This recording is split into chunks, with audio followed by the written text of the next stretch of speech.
Coucou toi. Et voilà, c'est une nouvelle semaine qui commence. C'est lundi matin, on a passé un super bon week-end, très productif avec Sandrine et ses parents. On a bossé comme des fous pour arranger un petit peu notre salon. J'ai sorti ma cabine DJ, mon DJ boot. Bref, on a fait tout ce qu'il faut pour pouvoir faire la fête quand mes frères et sœurs viendront à la maison. On pourra se faire des karaokés, on pourra écouter de la musique pour danser. J'ai mis tout mon système DJ que j'ai ramené du Canada avec moi pour pouvoir en profiter ici aussi. Alors vous êtes très nombreux à me demander des nouvelles de Jackson. Alors du coup, qu'est-ce que j'ai fait? Je vous ai mis une petite vidéo que m'a envoyée Indiana ce matin entre deux parties de volleyball. Eh bien, il a fait une petite vidéo de quelques secondes, 20 secondes je crois, dans laquelle vous le voyez chanter avec Jackson. Elle danse, Jackson, elle danse, et Jackson qui danse sur son épaule. Alors oui, c'est vrai que ça me fait tellement plaisir, ça me met la joie au cœur et en même temps, je suis jaloux quoi. J'aimerais bien la retrouver avec moi et puis pouvoir lui dire, elle danse, Jackson, elle danse, oh yes.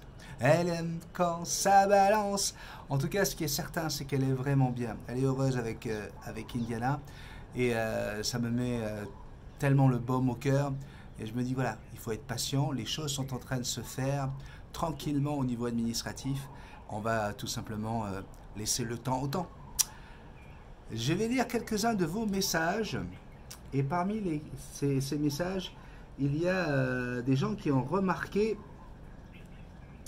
le bruit de tous les oiseaux qui sont derrière.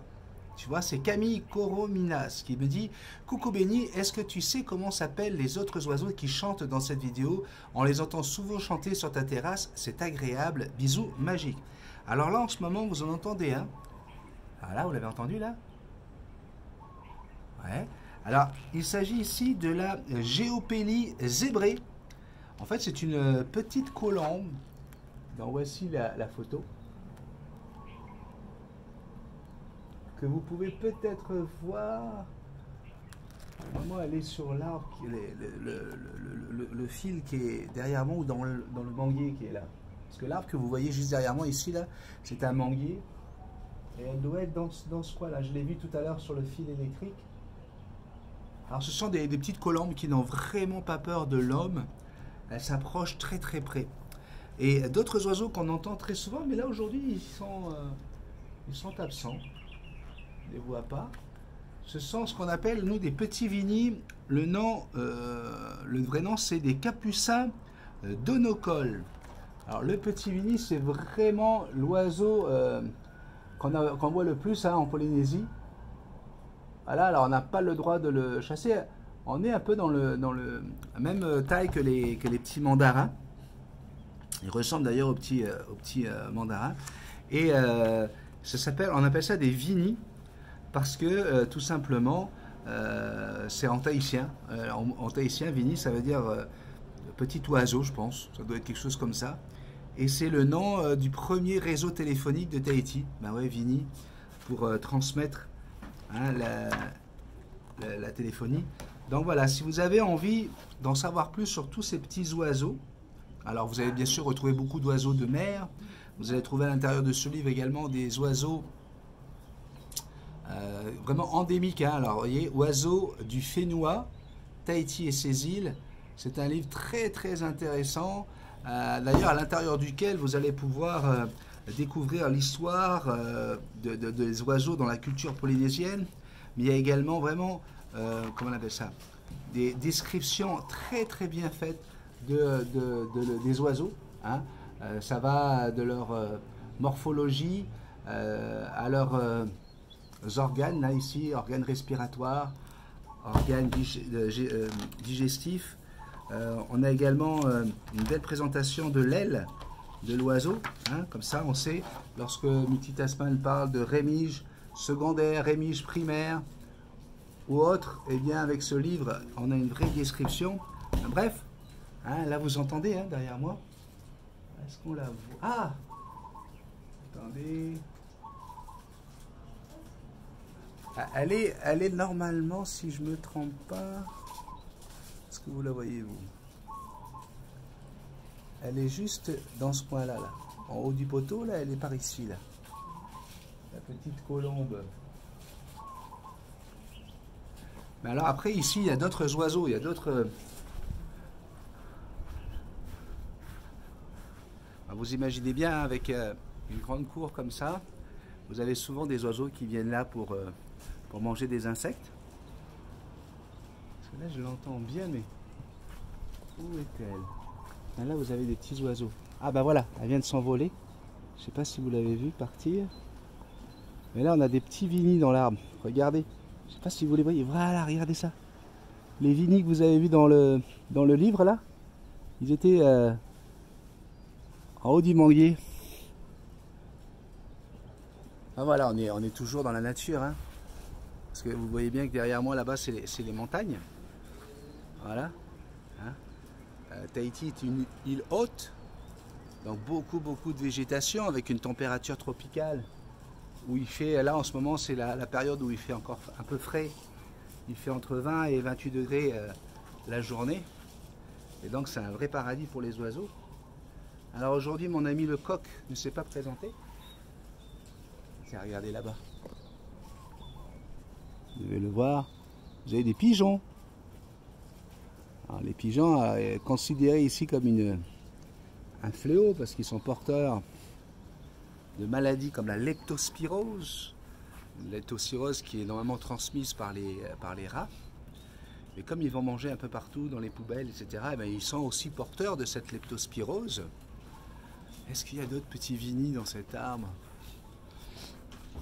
Amour, excuse-moi, je te dérange. Oui, mon bébé d'amour. Ah, faut avaler ses comprimés, oui, docteur. Ouais, voilà. Merci, attends. Voilà. Viens la faire un petit coucou. Pas lent, hein? Les Je suis en sauvages. train de me préparer. Bonjour tout le monde. Première journée de travail pour Sandrine, elle est sereine. Eh oui, Oui, elle tout commence va sa bien. nouvelle vie professionnelle à Tahiti. Bisous tout le monde. Voilà. Alors l'arbre que vous avez ici, là je vous le disais, c'est un manguier. D'accord? Alors là vous pouvez peut-être voir à l'image les premières petites mangues là. Mais c'est des mangues qui vont faire 500, 600 grammes hein, pour certaines. Et là l'arbre il va être chargé, comme vous pouvez le constater. Chaque petite boule que vous voyez là va devenir une mangue. Donc, imaginez un petit peu lorsque ça va être la pleine saison. Au mois de décembre là ça va être fantastique, on aura juste à aller les cueillir avec au bout d'un bois, il y a comme un filet de basket, et hop, sauf que c'est pas un filet de basket, hein, elles peuvent se mettre au fond. D'autres oiseaux dont on parle beaucoup à Tahiti, qu'on voit souvent à Tahiti, ce sont les merles des Moluques. Les merles des Moluques avaient été importés à Tahiti au départ pour chasser les guêpes. Il y avait énormément de guêpes à un moment donné, et quelqu'un de la biosécurité, de la biodiversité a eu l'idée de faire venir des merles des Moluques. Et aujourd'hui c'est un vrai fléau. Les merles des Moluques, ce sont, comment dire, ils se reproduisent à vitesse grand V. D'ailleurs, j'en viens d'en voir se poser. Ah, est-ce que j'arrive à voir où est-ce qu'il y a là? Ouais. En haut de ce poteau là, vous avez des merles des Moluques qui viennent de se poser. Et voilà, il y en a un autre qui vient de le rejoindre. Donc des oiseaux qui ressemblent à des petits corbeaux avec un bec jaune. Merles des Moluques, il y en a énormément maintenant à Tahiti. Donc voilà, j'espère que j'ai répondu partiellement à Camille, à qui je fais un gros bisou magique. Alors on a Nicole Roard. Nicole, qu'est-ce qui t'arrive? Elle dit bonsoir Béni, Sandrine et Jackson et bisous. J'ai envie de continuer à vous écrire car vous êtes important pour moi. Si vous ne voulez plus me recevoir, dites-le moi. Je vous fais des bisous magiques, je vous aime fort, tous les deux. Bon courage à tous. Nicole, pourquoi tu penses qu'on veut plus? Moi je te lis tous les jours Nicole. C'est parce que je peux pas, tu le sais bien Nicole, en plus je te mets des petits cœurs. Pour te dire que j'ai lu, mais je ne peux pas répondre. Je ne peux pas vous répondre tous les jours. C'est déjà beaucoup de temps que je passe à vous lire. Et voilà, ma Nicole, on s'est vu à Rouen, à un moment formidable, très fort en émotion. Là, je sais qu'il y a ton chéri qui va arriver, donc profites-en. Mais bien sûr qu'on est toujours heureux de te lire, ma Nicole. Toujours, ça nous fait plaisir. Et à chaque fois, je transmets tes salutations à Sandrine. D'accord? Donc, tu ne bois pas du noir, hein, ma Nicole, hein? Tout va bien, hein? On a Salvatore Romano. Coucou mon béni, je suis heureux de voir que tu es rentré et que tes traitements marchent, c'est cool. Et si ça s'arrange pour Jackson, c'est encore mieux. J'ai une question, si tu permets, mon béni. J'ai une calopsite de 3 mois, EAM, donc élevée à la main. Depuis 10 jours, affectueuse, elle vient de suite sur mon épaule, elle reste avec moi, se laisse gratouiller, mais elle crie. Pourtant, elle n'a pas l'air stressée. Je dois en déduire quoi? Qu'en penses-tu? Bisous magiques, on vous aime. Alors ça veut dire quoi, elle crie? Elle crie parce qu'une calopsite, ben, à 3 mois, c'est encore un bébé. Donc c'est sa façon de communiquer avec ses parents. C'est comme ça que tout le monde communique entre eux en faisant des petits cris. Ça s'appelle pas crier, ça s'appelle juste communiquer. Hein? Donc il n'y a vraiment pas d'inquiétude à avoir. Elle n'est pas du tout stressée, même peut-être qu'elle est, elle est très heureuse. Elle exprime sa joie, son bonheur. Donc on ne s'inquiète surtout pas avec des petits cris comme ça. D'accord? Moi aussi je t'aime, bisous magiques. On a Bull Manitou 30 qui dit bonjour, je viens de découvrir votre chaîne et honnêtement, merci. Merci déjà pour les conseils. Merci de m'avoir consolidé dans mon envie de prendre un perroquet. Cela fait 2 mois que je me renseigne activement et là, je me sens prêt à passer le cap. Merci de m'éblouir avec votre relation trop mimi avec votre oiseau. J'ai une question qui va peut-être paraître bête. Un hara peut-il s'élever en appartement? Dans le sens où c'est un grand oiseau, il ne sera peut-être pas heureux en appartement. J'espère que vous me répondrez. Ben, tu vois, regarde, tu fais partie quand même des quelques 1200 ou 1300 messages que j'ai ouverts ce week-end. Et je vous en remercie parce que c'était tous les messages que vous m'avez écrits la semaine dernière pendant que j'étais à l'hôpital. Donc j'ai pu tous les regarder. Et toi, regarde, tu fais partie des messages qui ont été sélectionnés. Alors, non et oui à la réponse à ta question. Et la réponse est oui. Si ton hara arrive de la nature, et je suis contre le fait d'aller chercher des oiseaux dans la nature, on appelle ça du braconnage, s'il a été habitué à vivre en Amazonie ou au Brésil et qu'il a l'habitude des grands espaces et de voler en colonie avec d'autres perroquets, non, on ne prend pas un perroquet comme ça pour le mettre dans un appartement. Mais à partir du moment où il n'a jamais rien connu d'autre, lui il a été élevé à la main, donc il a été élevé chez un éleveur je suppose, ou dans une animalerie, donc il n'a jamais connu les grands espaces. Eh bien, tu vas pouvoir lui donner une vie, comme celle que j'ai donnée à Jackson, même si Jackson n'a pas les ailes taillées.